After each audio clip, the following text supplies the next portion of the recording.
Hello and welcome to my channel. I have another question, and the question is, was the forbidden fruit an apple? The phrase forbidden fruit has come to mean something desirable but off limits. The idea of forbidden fruit originated with the biblical account of the first man and woman, Adam and Eve, committing the first sin on earth. Genesis 3 gives the details of mankind's first temptation.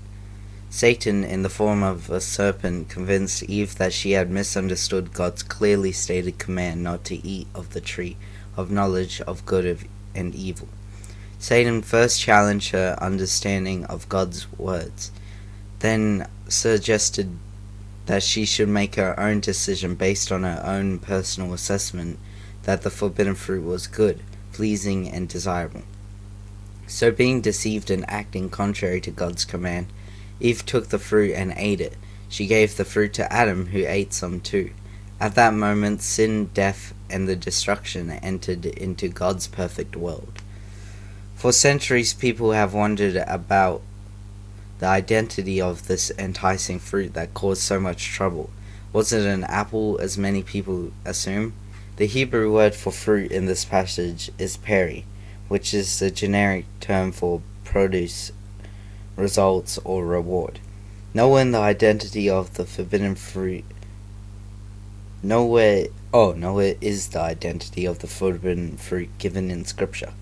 Some speculate that the idea of it being an apple may have begun when the Bible was translated into Latin. The Latin word for apple is malum, which is very similar to another Latin word, malum, which means evil. When the Latin Vulgate came into being, the similarity in words could have spawned the idea that apples represent evil. Legend and art also added the common assumption that the forbidden fruit was an apple. We are idiomatically referred to the larynx as the Adam's apple, a term that originated from a folk tale wherein the bulge in a person's neck was caused by the apple sticking in Adam's throat. Helping the legend along is the fact that the cartilaginous protrusion is more pronounced in men than in women. Renaissance painters helped to fix the identification of the forbidden fruit as an apple through their depiction of biblical stories mixed with mythology. Folklore tends to create a life of its own when people repeat as truth what began as suggestion. What's likely is that the fruit mentioned in Genesis 3 is no longer available on the earth.